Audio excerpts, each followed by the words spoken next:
Hello, thank you for coming. And hopefully everyone would have been able to hear that beautiful sound.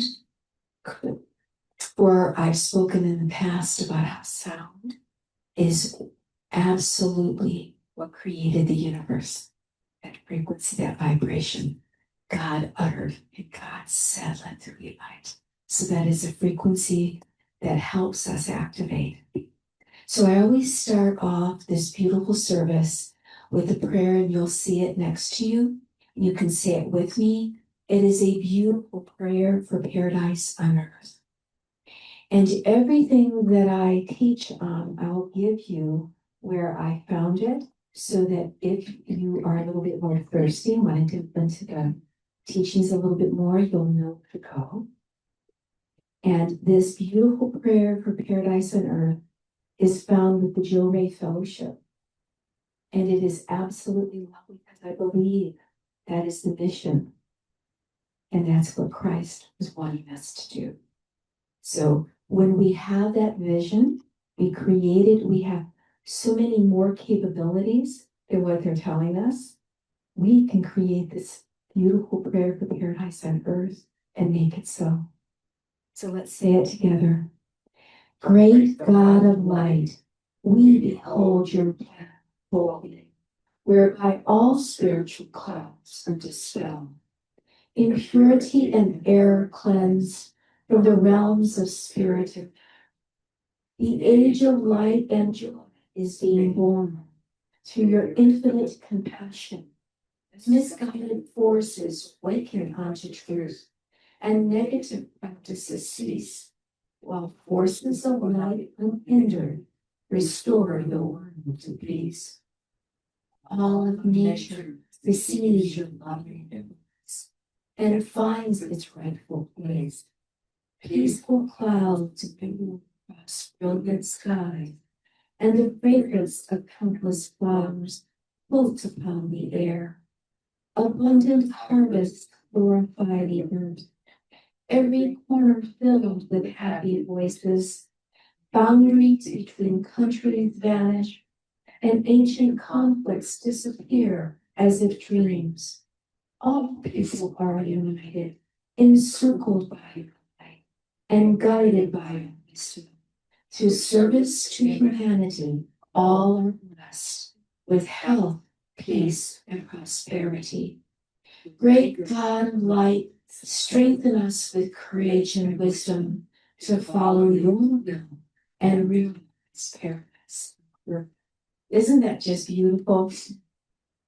So now, what I have been doing is showing you. We're going to go as every Sunday service does. We'll say the Lord's Prayer, but then I also have in the Gospel of Peace, because I've taught on that. It's another wonderful book that you should be looking at. The Gospel of Peace was an Essene book that was in Jesus's teachings to his most closest Essene brothers and disciples. And it was unearthed, and we have it today. It is beautiful to have the living words of Jesus as he was teaching his Essene brothers on how to even waken up each day and to bring in the angels. And he was giving them such instructions. It's breathtakingly beautiful. And I'm sure you can find it if you go into my services, the Gospel of Peace, and you'll see it on our university YouTube, but you'll see the past sermons on the Gospel of Peace. And so it's fantastic. But what I will show you that he has both the Lord's Prayer, but also the Earth's Prayer, the Mother's Prayer. So the counterpart to that. And then what I'm also going to do is do our traditional Lord's Prayer as to what we have been taught. And then there's a translation by Neil Douglas Klotz. He's a PhD. I believe he has a book of all these prayers that he's translated from Aramaic. And it's a more fuller, complex understanding and translation of the words of Jesus. And I'm going to do the traditional Lord's Prayer and then give you this more fuller understanding of the Lord's Prayer, and you'll see the beauty of this. Turn it off and I'll switch with you. I'm not sure I got the buzz that I don't like. Okay, beautiful. We have our wonderful Clark on technology. We could not do this service without him.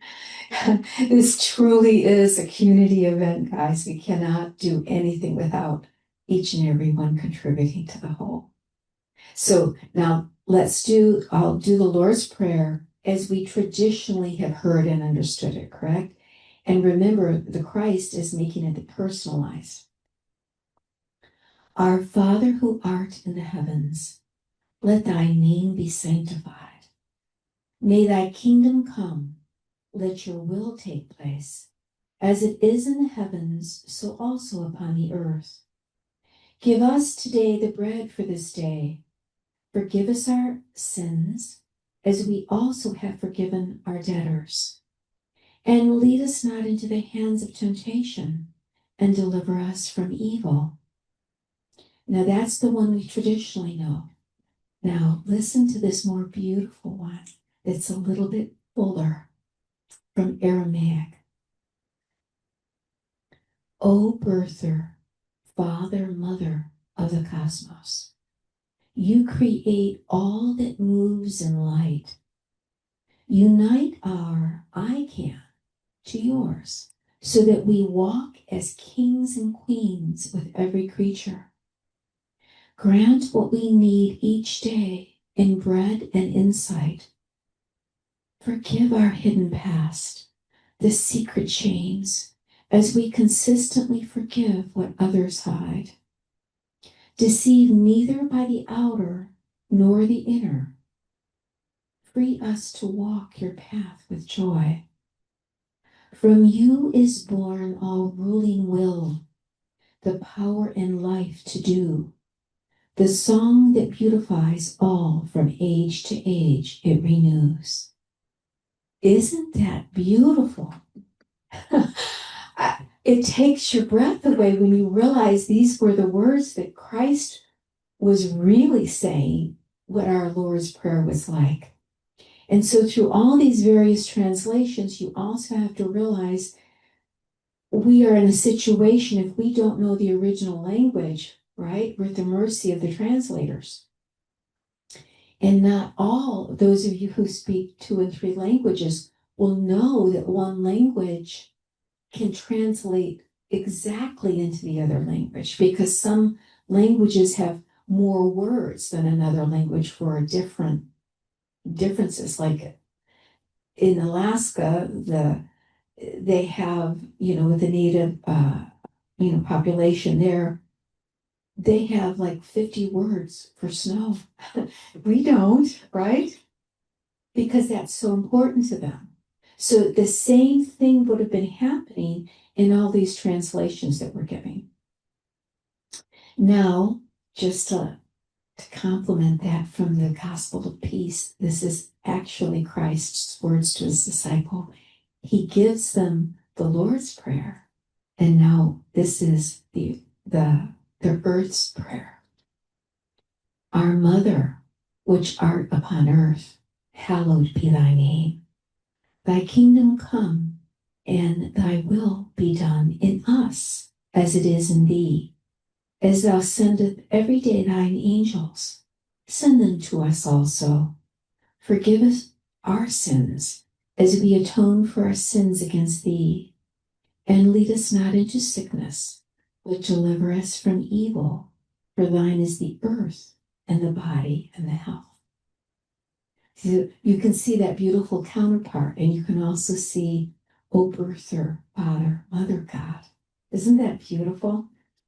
So now let me tell you, this is kind of a really hotly debated topic. And I have taught on the Gnostic scriptures before, just like I've taught on the Gospel of Peace. And some of you may know I'll even speak on, the Bhagavad Gita. This center, this church, is about encompassing all, inclusive. And as you will know, Christ was inclusive, right? So we know we're on good ground when we do that. So let me tell you a little bit about this lost Gospel of Judas. And then you'll see why I couldn't put all the books down last night. It has been lost for 1,700 years. So it was discovered in 1978 in a cave in Alminia, Egypt, near the Nile, by a farmer, and he found it in a limestone box in a cave. It was translated and released to the world in 2006. It is hotly debated, the story of how it finally surfaced, but you have an individual who did buy it on the market. And there's a whole history on how it was abused, and someone actually froze it, which caused all kinds of damage to it. And they wanted it, they couldn't afford it, they had to get it back. There's other individuals who actually stole it and they had to find it. There's a whole history behind how we finally recovered it. And it's a miracle that we have what we have, and it's the only copy that we have. But it gives us the insight into what the early Christians were believing and knowing. And back in Jesus's day, you have to realize, just like the Gnostics, like Christians today, we have so many different churches and different strands and slight differences in our beliefs. The Gnostics had the same kind of thing happening. And so you have information and how they interpret things that was slightly different. And this copy shows us another version of what was they were actually believing close to Jesus's time.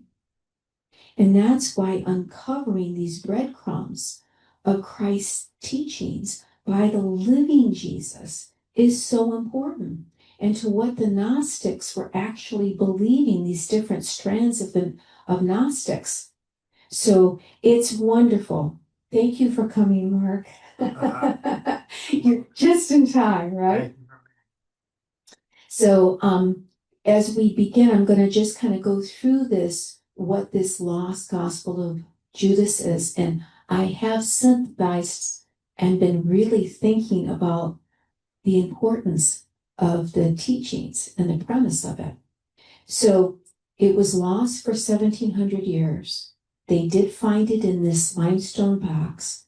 It finally, with this long journey, came to light in 2006. So we haven't really even known it that long, correct? What is it? This papyrus codex in leather, written in the Sahidic dialect of the Coptic language. It's discovered in that cave in 1978, and it wasn't released into 2006. The reason they know it was lost is because this famous gospel was mentioned by this bishop in Louvain in Gaul, France, by Irenaeus in his treatise against the heresies around the year 180. So it was 5 volumes, and he was basically, he was a heresy hunter. And he was this bishop in Gaul, and all we knew back then was what he had to say. And he was deriding the gospel, this gospel of Judas especially, but he had 5 volumes where he was just criticizing the Gnostics for everything that you can imagine. So that's all we had until this gospel was unearthed. We heard about it because he was slamming it. Does that make sense? So we knew it existed because Irenaeus was slamming it, insulting it, right? Tearing it apart. So when they discovered it and found it, now we have the original copy. This copy, however, is dated to, I think, to about 280 AD, but it's based on an earlier one from 180. So that's how close this is that we can actually find it. It's authentic. And that's the premise of this, is to know this was an exact copy from close to Jesus's era. And the one that we have is based on earlier copies. So what is this Gospel of Judas? They're saying, because it's hotly debated among all the scholars, that it is really conceivably one of the most important discoveries of the past 60 years. And in even that, you think of the Dead Sea Scrolls, you think of the Nag Hammadi, right? Codices that were uncovered. They're saying this is that important. What is it? These are the teachings by Jesus to Judas. It portrays Judas quite differently from what we have been taught today by the Orthodox world. And that's why I was intrigued and wanted to read this. Like, what was it? Why were they so against it? And then really, this is Christ's teaching to Judas, who we have heard was the horrible, evil betrayer, right? It gives you a whole different understanding. And that's what's intriguing. So in this gospel, Judas is not the enemy of Jesus, but his close friend who understood Jesus better than anyone else among the disciples and turned Jesus over to the authorities because Jesus wanted him to. In this gospel, Judas knows the truth. He understood the truth of where Jesus came from, which was Barbello, and he was one of the only disciples, the only one who understood this and was able to stand up with Jesus. He couldn't look him in the eye, but he was the only disciple when Jesus said, "Where do I come from?" Judas understood. It's fascinating. So when he did this, Jesus instructed him to do and to perform an unimaginable act of great service. He called him aside. He says, "This you will do." He says, because I'm going to give you the overview first, and then we're going to get into this, okay? But I'm giving you the overview so that you better understand. The Gnostic Gospels are very hard to just read dry. You kind of have to have a bigger understanding before you dive into it. But in the Gospel of Judas, Jesus is saying this to Judas. "You, Judas, will exceed all of them," talking about the disciples, "for you will sacrifice the man that clothes me." He knows this. This gospel has a different understanding of the world, Christ, salvation, and Judas than what our modern Bibles and the Orthodox view have relayed to us during these times. And what I will promise this, I want to explain. I was really thinking about how different the view is, because I'll get into it. But think about this as I'm going through it. The Orthodox world makes Eve and Adam, we're sinners, right? And so we have to get saved. We have to believe in Christ, and this is what saves us by the blood of Jesus. And I grew up Baptist, okay? So I understand this. That's the whole premise, right? Is that we're sinners, and we have to get purified through Christ. The Gnostics say a different story, and that's what I'm saying. It's a different story of the world. What they're saying is that the world is a fallen place, and that we have the divine sparks within us, and that we're basically trapped divine sparks, and we have to get out of this inferior planet that was made by an inferior God. Totally different, isn't it? So we're not sinners.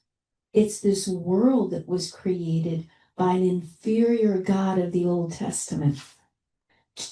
Totally different spin. So when I go through this, remember that's how that worldview is totally different.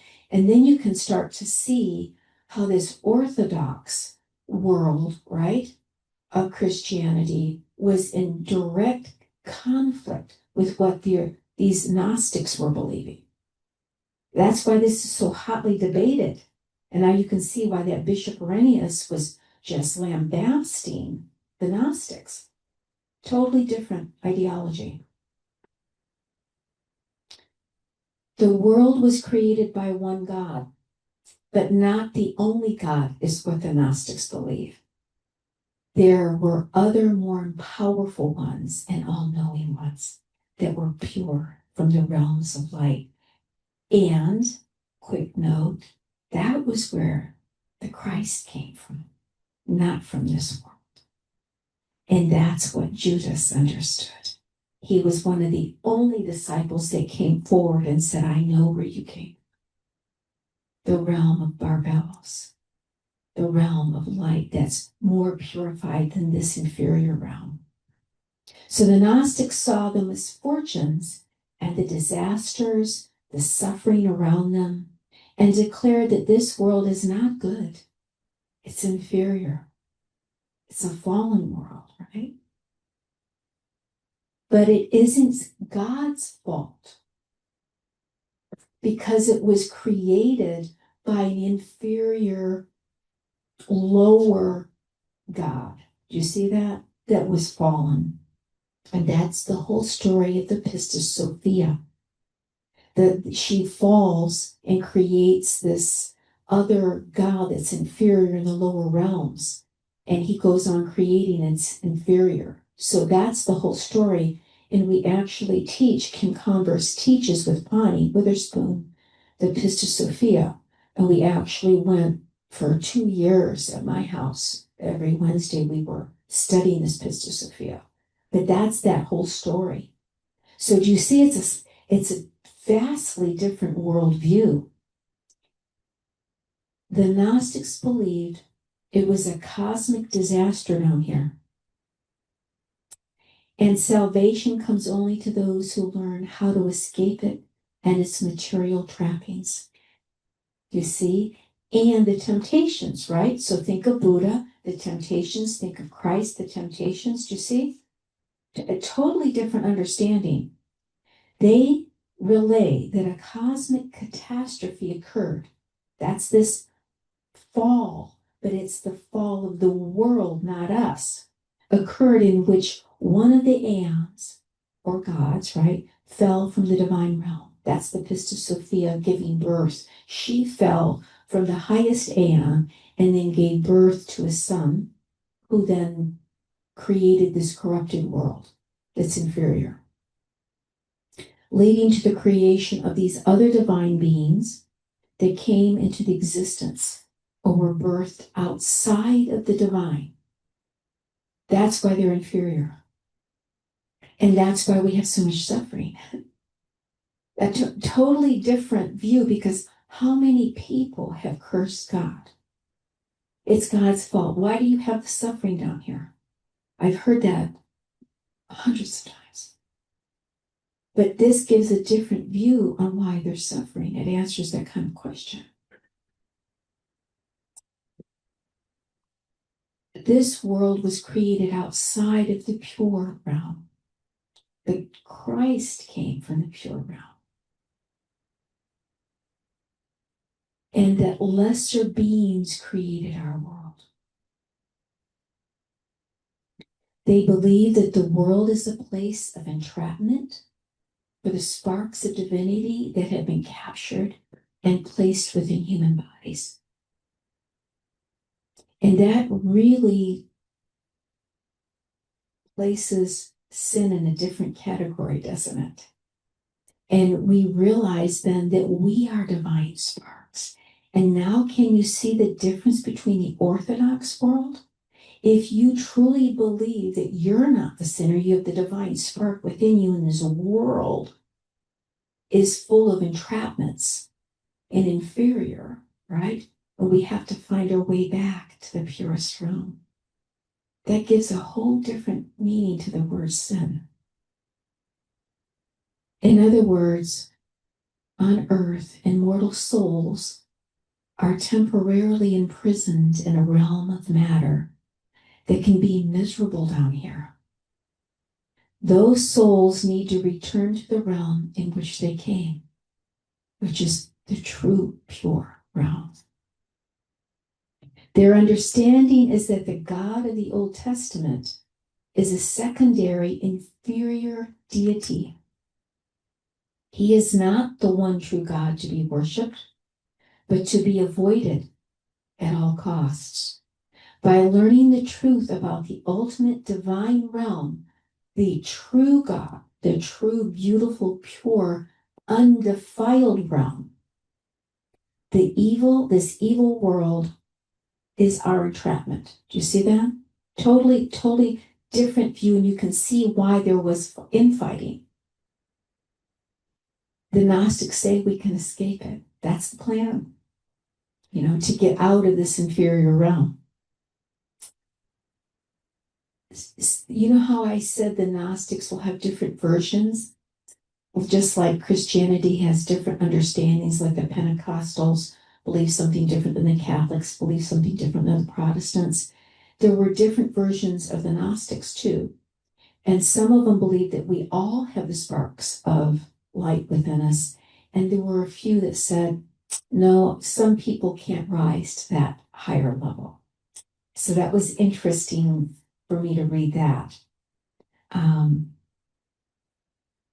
However, some of us are trapped divinities. That's what they were saying. That we are God-men. And I believe that. And that we need to learn how to return to our heavenly home. We do not learn the secret wisdom to return home by listening to what this world is about, but by a revelation bestowed upon us from Christ on high and going directly to God Most High by asking for gnosis. That word gnosis is to truly know, direct revelation. Christ was the one to reveal the truth and came from the highest realms, not from the God of the Old Testament. That's what they believe. And you have to really look at this. The God of the Old Testament is one of fear and killing and sacrifice, wars, taking vengeance. And the New Testament is not like that. Jesus is about love and forgiveness. Can you see the difference?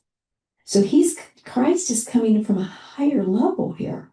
So that does resonate. It makes sense that there's something you have to question. There's something going on between the Old Testament and New Testament. Now, there's different divisions of Gnostics. And I was contemplating on this. I've heard from various sources different things. But some of the Gnostics believed that Jesus was not really physical flesh and blood, but came in the appearance of human flesh to teach us, meaning that he was of such a high caliber, he condensed his light energy to look human, right? But not really was made of this world from the flesh and bone. Interesting. The reason they're saying this, and you'll see it in some of the literature, he appears to the disciples as a child sometimes. So he's taking on different forms. And even in the Bible, it will tell you that. You got to really go through it. That why would he appear to his disciples, do you see, as a child? Could he transform himself? Or was this symbolic? It's very interesting. Now, some of the other Gnostics, of course, believe he was a real man.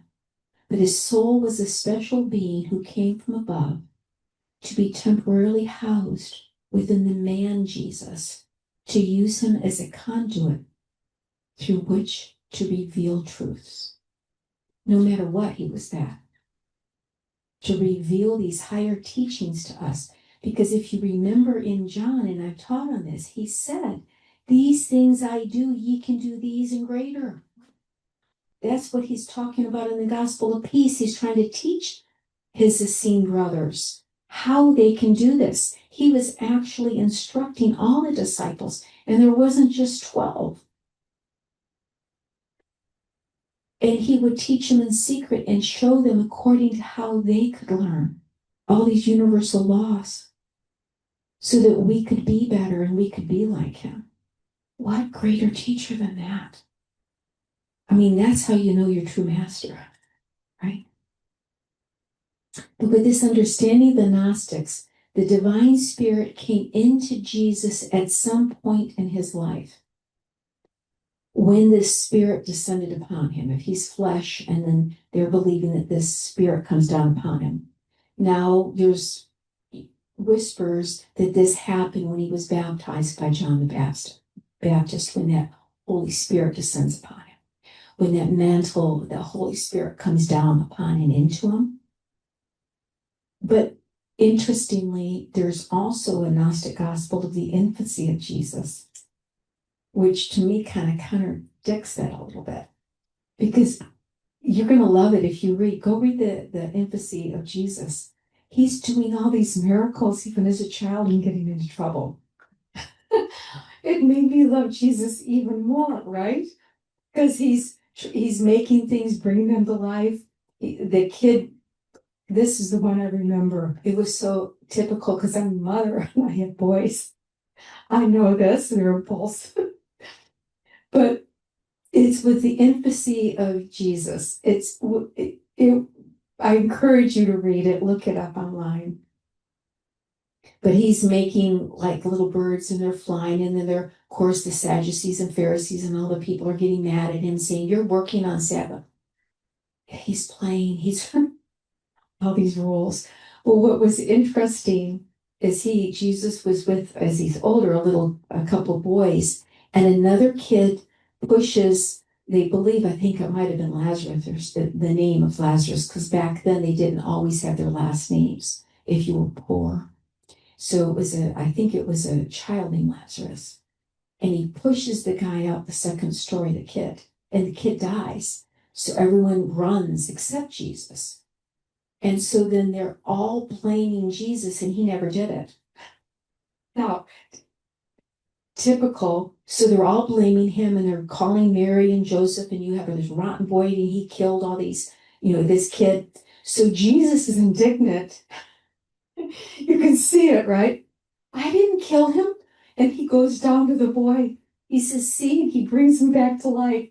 And then he turns around and says, "Did I kill you? Did I push you out the door or the window?" And he goes, "No, this other kid did." And then everyone, right.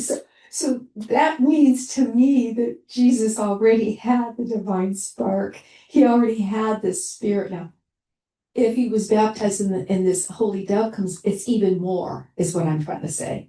Christ was already there with all of his gifts. And I believe that the baptism and maybe the Holy Spirit comes down on him even more, right? Because we have infinite realms above us of light.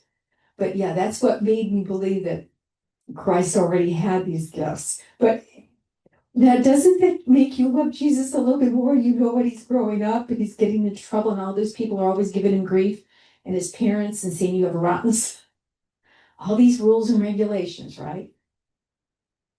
So now, the Orthodox view of Judas, why did he betray Jesus? Was greed. Satan drove him to do it, right? He needed the money. However, in John 6:70, Jesus says, "One of your disciples is a devil." He dies either by suicide or by an act of God with his intestines being burst, right? This is in the Bible. That's in Acts 1:15-19. So you have two versions of how Judas dies in our typical Orthodox traditional Bible, right? One is he commits suicide, he hangs himself, right? Remember that? And then in Acts, he's on his own land and his intestines burst and he dies. In Matthew, you can see also he returns the 30 pieces of silver and then hangs himself. So those are the two versions of how the Orthodox view is telling us how Judas died. The Gnostic story of Judas, there's a different view. of what Judas did. What Judas does is the will of God, as explained in secret revelations by Jesus himself. He's instructed by Jesus to do this. And I'm going to go into that. That's a different view.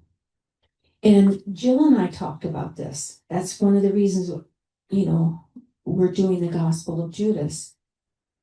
When you think about it, if Judas was this beloved disciple, and you had this world play, basically, the stage as to what you have to enact, and you have to go through this scenario to be crucified. Maybe he sees the bigger picture. Think about what happened, because now for 2,000 years, we have Christianity, and Christ's story is being told throughout the world. He knows he has to do this thing to show us that you can be a perfect man and be crucified, right? And there's all kinds of symbolic meaning there.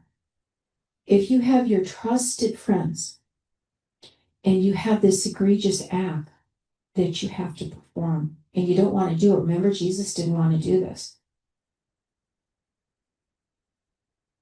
Who but your most trusted friend would you ask to do this horrible deed that you knew you had to go through, that would not fail you?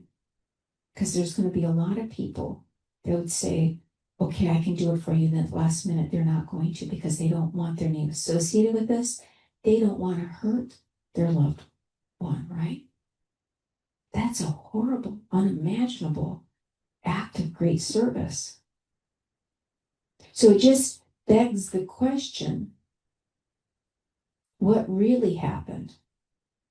And I'm not here to tell you because I wasn't there. I don't know the answer, but it certainly makes you question world viewpoints and what we've been told or told to believe. So I'm encouraging you, like Christ did, ask your questions, right? So by making it possible for Jesus to die, Judas allows the divine spark to escape this material world and return to the heavenly realms where Jesus came from. So in this Gnostic gospel of Judas is portrayed like a semi-hero because he has to do this unimaginable, grievous act to Jesus. Jesus only reveals the secret teachings to Judas in this gospel, not the other disciples. So then you have to ask yourself, that's interesting. You're calling aside the one that truly understands, and you're going to see this in there. He's asking all of his disciples, who knows where I came from? Come up and tell me. Not one of them except Judas understood. And he stood before him, you see, understanding where he came from, and he had his eyes cast down because of the force. But he said, I know that you came from Bartabello. That's the heavenly, most beautiful realms, not of this world. And that's when Christ calls him aside and says, I need to speak with you. Think about that. That really, you can see, now can you see why this was a hotly debated gospel? So this gospel is written for other Gnostics. That's the other thing to understand. Because in the beginning, and I'll read it to you, it's the secret teachings. Do you see? It begins and it says, this is the secret account of the revelation that Jesus spoke in conversation with Judas Iscariot. Judas is the only one who stands up to Jesus when he's asked to do so and tells him that, right? I know where you come from. He's the one that has the strength and the understanding and the wisdom. So is he stronger than the rest? Maybe have more courage? Is that the reason why he's asked to do this horrible deed? Or maybe he understands with higher wisdom the whole grand purpose of it all. He states, you are from the immortal realm of Bartabello, which according to the Sethian Gnostics, now Seth, if you remember, was the son after Cain and Abel of Adam and Eve. Sethian was from the higher realms. So you have this whole division of the Gnostics that were the Sethians, that were had that belief structure. Think of Protestants and Catholics. This is the Sethian Gnostics. So the Sethian Gnostics believe, right, that we're the primary divine beings in this perfect realm and that you can descend. They're the true gods, not the inferior ones. So Jesus came from this perfect realm, not the inferior one. Judas alone correctly perceives Jesus' secret.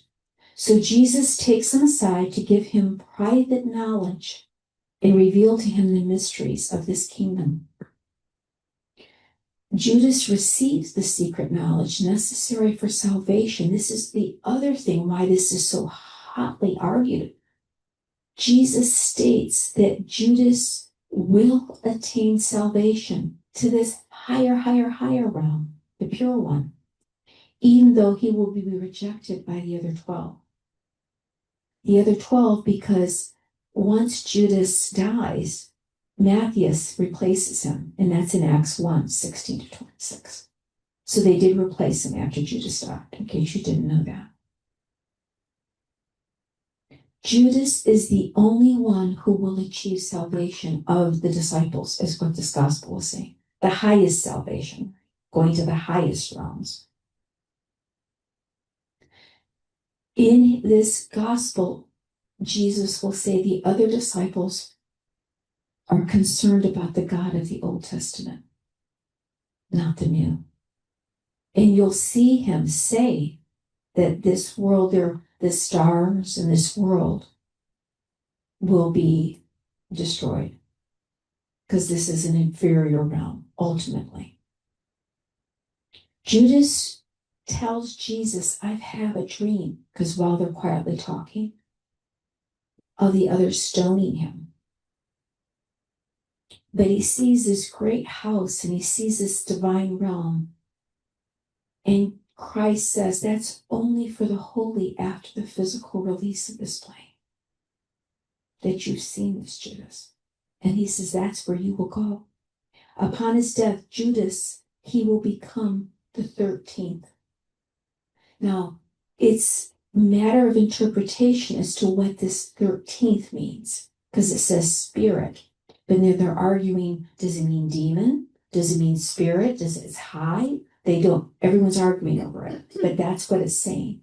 Jesus in the gospel is saying that Judas will become the 13th and will transcend their number alone, meaning he's the only one of the disciples of the 12 that will achieve this and will enter into that divine realm. Jesus goes on to reveal that numerous superior divine beings came into existence long before this world appeared.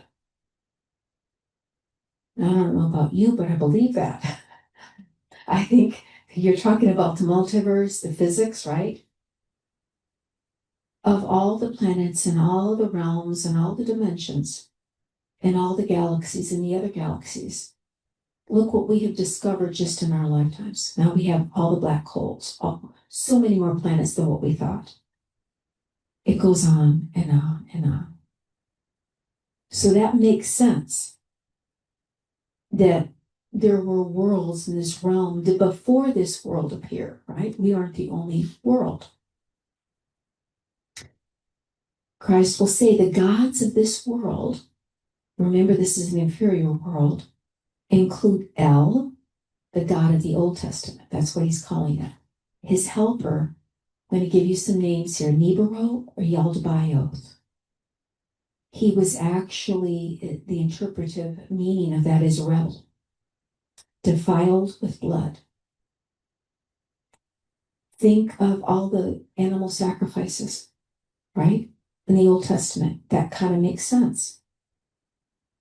And then another inferior god, Saklos, or his name meant fool. So we have El, his helper, Nebero or Yaldabaoth, who's the rebel defiled with blood, and another one named Sackless, the fool. Great. So think about what the names meant, who Christ is saying created this world. We have in charge of this inferior world. That's what Jesus is saying. The God of the Old Testament, which is all about vengeance and killing, right? And jealousy. And then a bloody rebel and a fool. No wonder we have so much trouble down here. So that's what the Gnostics believe. You see that? Sackless is the fool, is said to be the one who creates humans after his own image, which leads Judas to ask in this story. Once he realizes this is what Christ is telling him, right? That the beings, this inferior being made this world and in your image. Judas understands this. He goes, is it possible for humans to transcend life in this world then? If they're made from this inferior matter down here? And Jesus answers him with a qualified yes. And his answer to him is only those that have an element of the divine within them. So that is beautiful because I believe that we are divine sparks. And again, that's what you're going to see in the New Testament, right? Kind of like God-man. We are told in this text that Judas enters into the luminous cloud. So as Jesus is privately speaking to him, he said, you're going to be the one that will achieve salvation.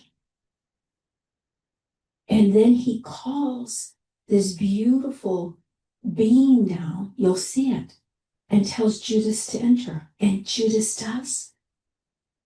Now this is interesting because that's that transcendent level that you're getting higher knowledge and purity, right? The robes of light. Jesus also does this, and I'm taught on that Jesus spoke to his disciples after his crucifixion. And he also has that beautiful cloud come down upon him and receives this beautiful robe of light from those higher realms. And the disciples see him, go up and transcend into this beautiful cloud. So it's interesting that you have Judas doing the same thing.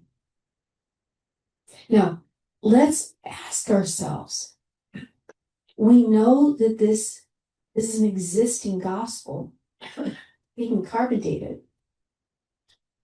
We know that it existed, as at least we know, 180 AD, if not prior. This is what the Gnostics believed back then, that one division, right? It's very interesting. Now let's use our inquiring minds. Jesus is speaking to Judas by himself secretly, and he then allows him and calls down this beautiful being of light and brings and lets him ascend into it.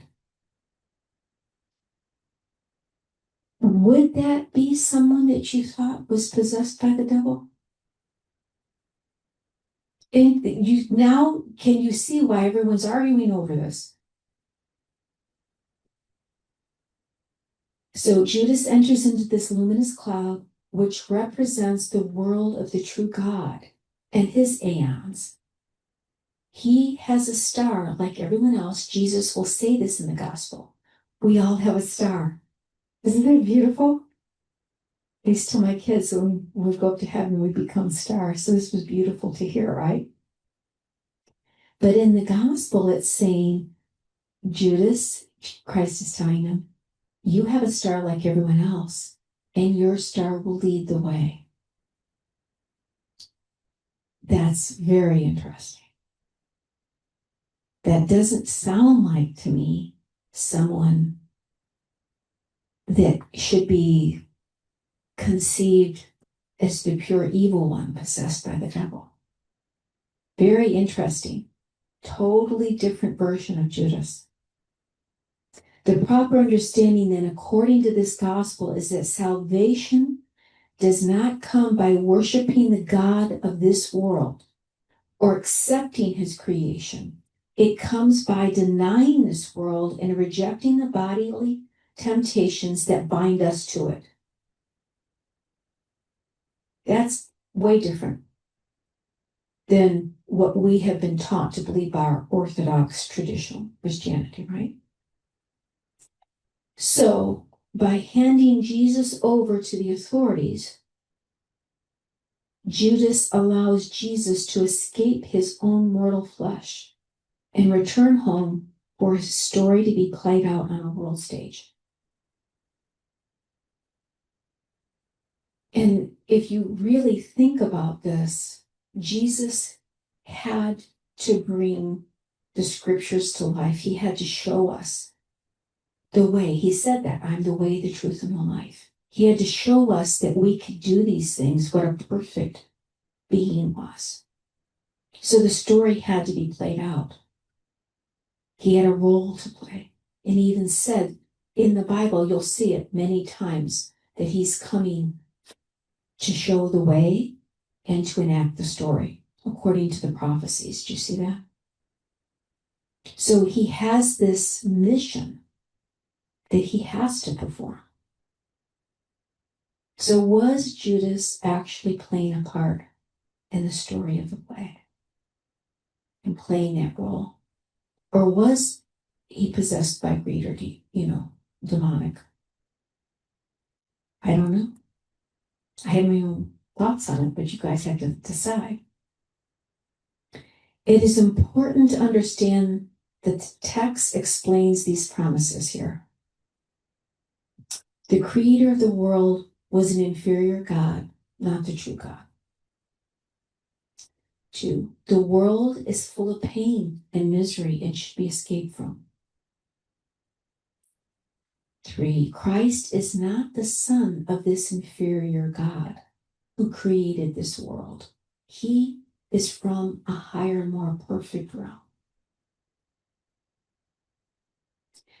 Salvation comes not through the death and resurrection of Jesus, but through the revelation of secret knowledge that he provides to us.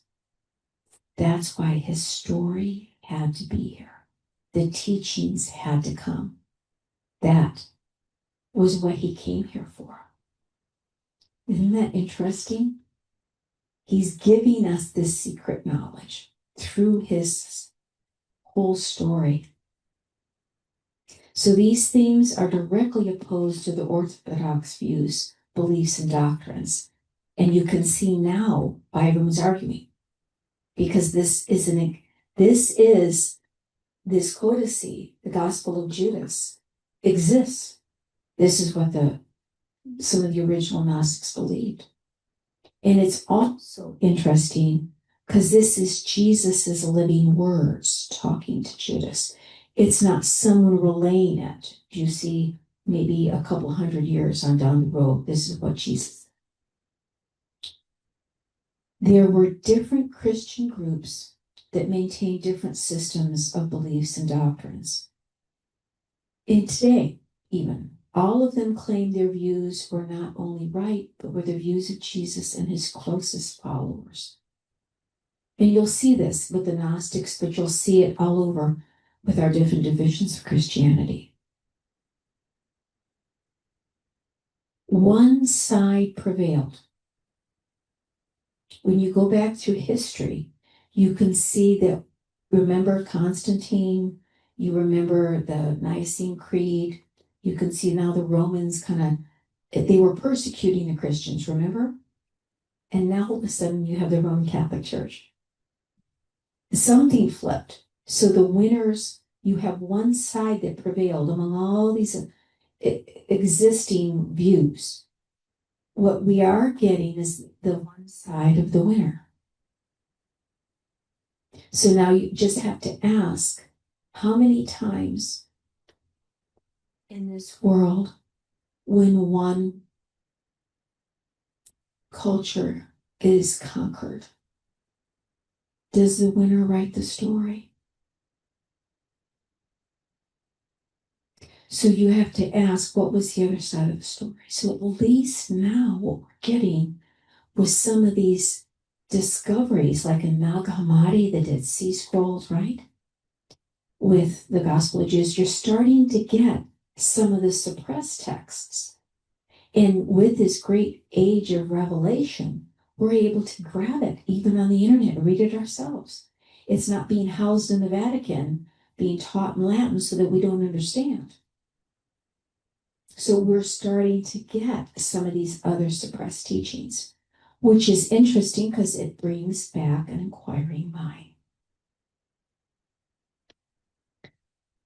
And so what I'm going to do is just read a little bit of the gospel itself. I encourage, if you're interested in this, all of this you can find even on Wikipedia.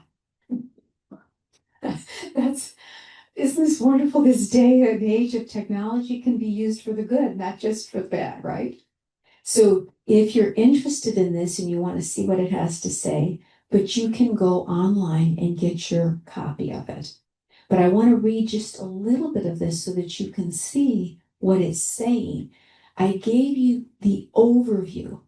So if you do read it even a little bit now, but also when you want to read it by yourself, it gives you a basis to understand what they're saying as you go through it. The Gospel of Judas. The secret account of the revelation that Jesus spoke in conversation with Judas Iscariot during a week, 3 days before he celebrated Passover. So it's even giving you the exact time frame when this conversation takes place. And then I will encourage you, at least on my end, it really helped me to read those footnotes to put this in perspective and give you a better flavor of this.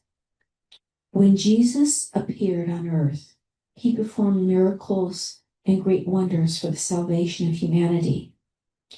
And since some walked in the way of righteousness, while others walked in their transgressions, the 12 disciples were called. He began to speak with them about the mysteries beyond the world and what would take place at the end. Because Jesus will tell you that this world will come to an end. Often he did not appear to his disciples as himself, but he was found among them as a child. Remember, I said that. So the question is Jesus so sophisticated and divine? Because you have seen this, like like they have those swamis and all those Hindus and the Buddhists and these rishis that they can remote view and they can appear to their disciples across the world. I don't know if you know that, but there's the legends of that happening.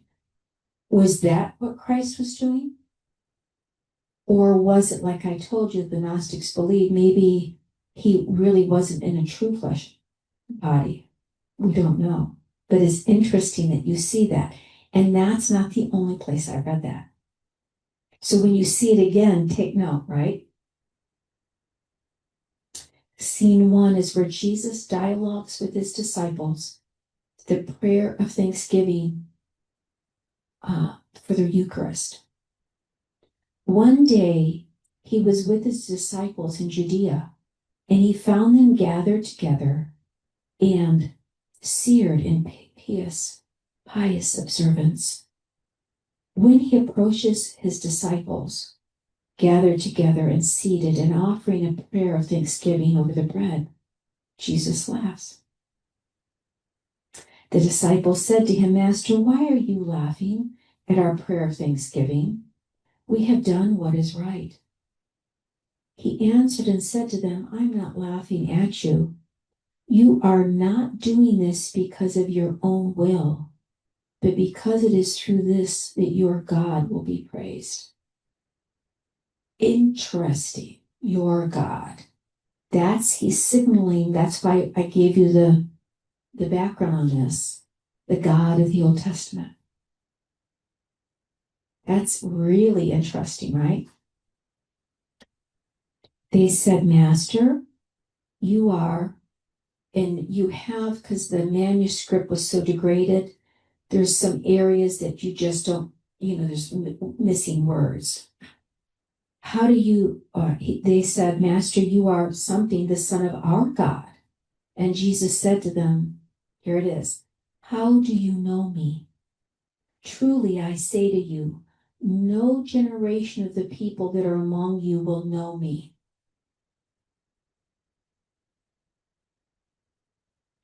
When his disciples heard this, they started getting angry and infuriated and began blaspheming against him in their hearts. And of course, Jesus, who he is, knows exactly their thoughts, right?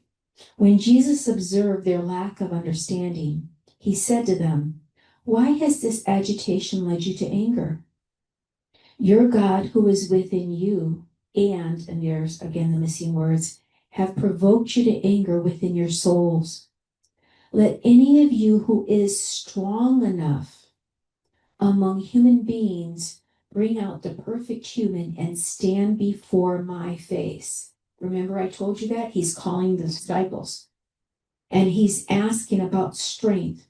Any of you who's strong enough, stand before my face. They all said, we have the strength. But their spirits did not dare to stand before him except for Judas Iscariot. That's the telling thing, right? He was able to stand before him, but he could not look him in the eyes, and he turned his face away. Judas said to him, I know who you are and where you have come from. You are from the immortal realm of Barbello, and I am not worthy to utter the name of the one who has sent you. That is unbelievably telling.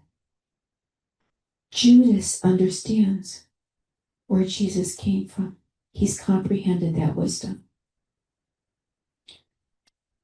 Knowing that Judas was reflecting upon something that was exalted, Jesus said to him, step away from the others, and I shall tell you the mysteries of the kingdom.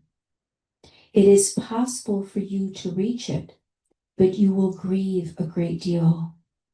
For someone else will replace you. Now, Christ is even telling him, because he knows what's going to happen. He's even telling Judas, basically, he's going to die, he's going to grieve, and they will replace him among the disciples. For someone else will replace you in order that the 12 disciples may again come to completion with their God, the God of the Old Testament. So Jesus is showing that there's two different gods, an inferior and a pure one. Called it out. Now you can see why everyone's arguing about this. I can see all the scholars just up in arms, arguing every single point you can imagine, squabbling. Judas said to him, when will you tell me these things? And when will the great day of light dawn for the generation? Now that's a beautiful question that Judas is asking. He wants this generation to have that light of wisdom bestowed upon him. But when he said this, Jesus left him.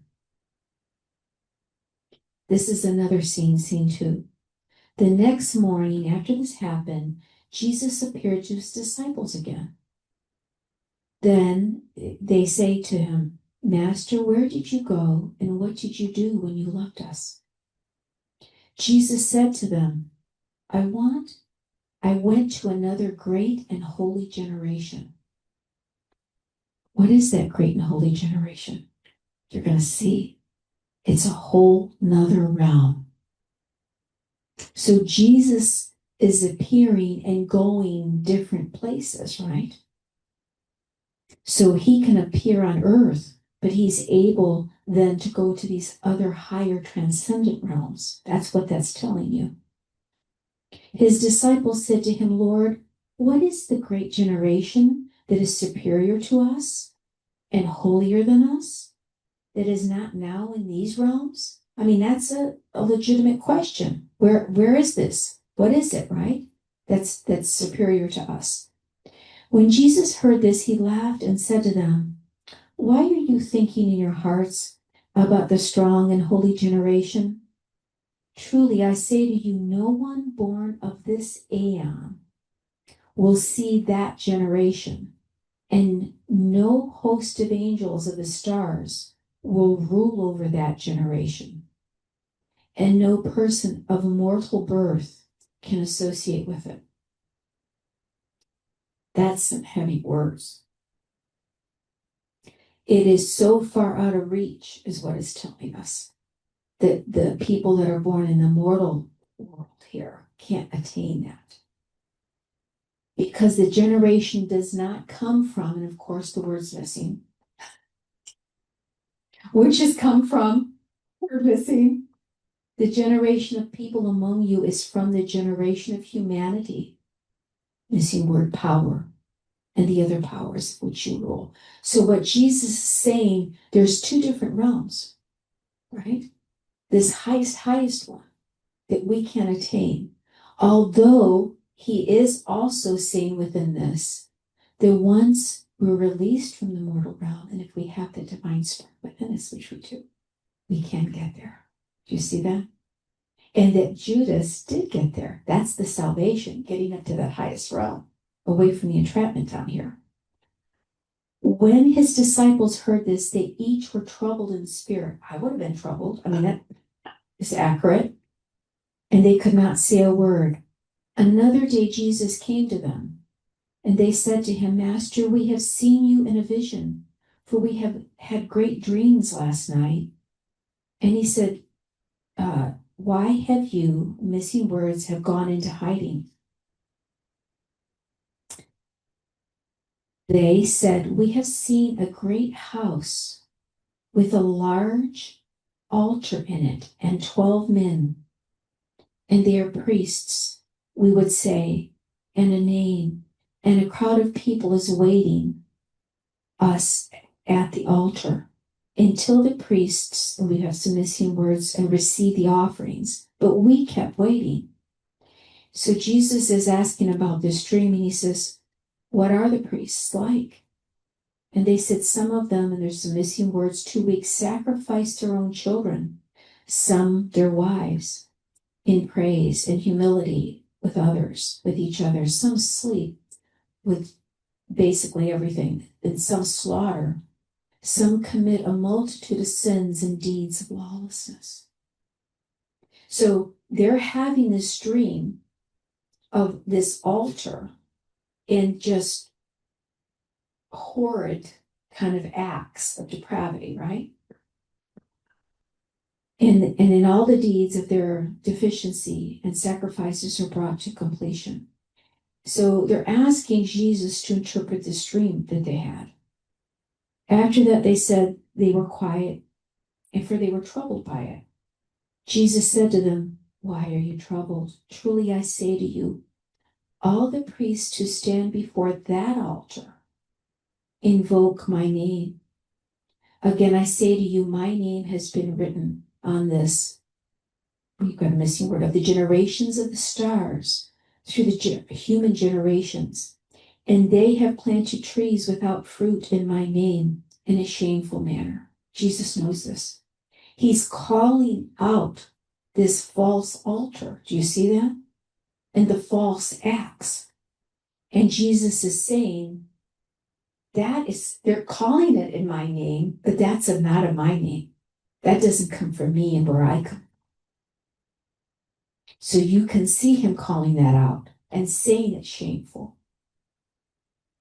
Jesus said to them, "Those you have been receiving the offerings at the altar, that is who you are. That is the God you serve. And you are those 12 men you have seen. The cattle you have seen brought for sacrifice are the many people you led astray before that altar." That is some harsh words. But see, that's the Old Testament God. And so Jesus is defining the difference between that God and the other God. You see, the pure one that doesn't require all this. will stand and make use of my name in this way, and generations of the pious will remain loyal to him. After that, another man will stand therefrom, and other will stand there. So he's talking about, he's calling them out and how bad they are. And he's calling them the slayers of children. Interesting, and you can see all the blood sacrifices is horrible back then. And another from those who what he's saying here, he's basically naming all the ways that you can be depraved. And that's not of what he's wanting his name associated with. And the rest of the people of pollution and lawlessness and error, and those who say we are like angels, and they are the stars that bring everything to its conclusion. For the human generations it has been said, look, God has received your sacrifice from the hands of a priest. That is a minister of error. Jesus is calling it out. He doesn't want sacrifice. That is not what he is about. In hurting, right? And the depravity. And he's naming it. But it is the Lord of the universe, who commands on the last day, they will be put to shame. So he's telling the disciples, don't follow that path. Don't be among the God of the Old Testament, basically, that has all this blood sacrifice and the wars. Do you see that? Don't put my name on it, he's saying. Jesus said to them, stop sacrificing, which you have, missing word, over the altar, since they are over your stars and your angels. Remember, he said, we each have our own star. And even in the gospel of peace, he said, we each have all these beautiful angels and have already come to their conclusion there. So let them be ensnared, those people that can't see, before you, and let them go. The generations. A baker, and then this is interesting. A baker cannot feed all creation under heaven. And to them, we've got some missing words. Jesus said to them, stop struggling with me. Each of you has his own star. That is beautiful. And everybody, and then we've got more missing lines, has come into spring for the tree of this aeon for a time. Basically saying we're here for a time, right? And we have our own stars. And has come to water God's paradise that will last and will not be defiled in the walk of that generation for all eternity. I mean, Jesus is talking to his disciples, and we were never told this in the Old Testament or New Testament. Judas said to him, Rabbi, what kind of fruit does this generation produce? Jesus said, the souls of every human generation will die. Wow. But that's true in the way that we're all going to die. When these people, however, have completed the time of the kingdom and the Spirit leaves them, their bodies will die, but their souls will be alive and they will be taken up. So that's where he's saying our physical bodies may die, but our souls will be taken up into those higher realms. Judas said, and what will the rest of the human generation do? And Jesus said, it is impossible to sow seed on rock and harvest its fruit.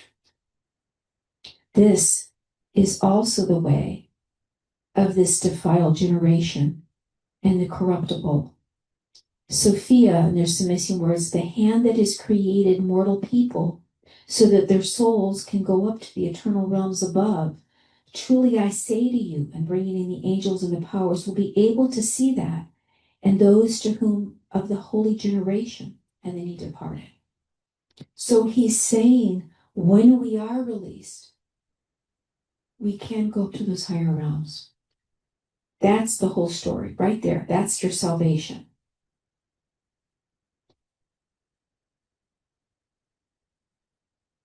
So we're almost at the noon hour. I'm going to close this. I'm going to try to explain to you where you can go to find this literally online. If it's interesting to you, that's why I gave you the entire synopsis of this at the beginning. And also tell you that there's many more Gnostic texts. This particular one was not included in the Nag Hammadi bunch, right? That's why this was so important when it was discovered in 1978, because they didn't even have it in the Nag Hammadi. But there's some other ones that this is referencing, right? That I would love. The Secret Book of John. I've already taught on the Gospel of Thomas, right? But there's another one, the Gospel of Truth. So there's other Gospels that we can look at, the Gnostic Gospels, and also realize that was what was in play during Christ when he was here. But there's different divisions, different interpretations, just like we have today. And I ask that you have an inquiring mind and use your own skills of observation and discernment, right? Because even in the Bible, it says, even the elite shall be fooled, right? So we have to use our discernment, our intuition, our intellect, all of these beautiful skills. This is the great age of the revealing and awakening. So hopefully, I'm hoping if this intrigued you, you can delve even more deeply. After the church service, we do have the Reading Cedars book club, which is unbelievable. It's beautiful when you talk about an avatar of light that is living on Earth right now in Siberia. It's the Anastasia of the Ringing Cedars. So we're going to adjourn for half an hour. We do have some food. We're going to put it out on the table for all of those who might be a little hungry, and also they can nibble when we have during the book club. So that's the other thing that we have is Anastasia of the Ringing Cedars. So hoping if you have any questions, feel free to ask me. But I'll close this service, and maybe, hopefully, we've at least brought to light this lost gospel so we can contemplate it. So namaste. Thank you for being here. Yes, thank you each and every one of you in person, bringing your lovely light. Facebook Live, on Zoom. Did everyone hear me? Donna, are you there? You're my little checker. Yes. And I'm hoping Donna would get to see her in person. She's going to fly over here now to get her for the Ringing Cedars. So I'm hoping everyone will see you again. And we have the Divine Healing Service on the first Sunday. I'll be playing the lovely Landoma in the frequency at 528. Oh, beautiful. Thank you, Phoenix, Donna. Okay, beautiful. You're out there. Okay. And just so we can keep this lovely cosmic center of spiritual light alive and going and keeping the lights on, because it is expensive. If you can, we would love it, a loving exchange of energy. You can go to www.ccosl.com/donate for those of you online so that we can keep these messages going out to the world. And if you're in person, we have a little basket. We do have Venmo. We have all kinds of ways that you can contribute, and you can even pledge. And the other thing we were talking, because we did this beautiful spring equinox yesterday. So you can pledge, but also you can be a corporate sponsor and advertise in our newsletter and get your company out. That way it's a tax deduction. All right, thank you. I appreciate it. Look at this, all these people coming in. Thank you, thank you, thank you. All righty. Hope to see you soon. And I'm going to sign off. Namaste. May the God in you spread love and light to the world. Bye-bye.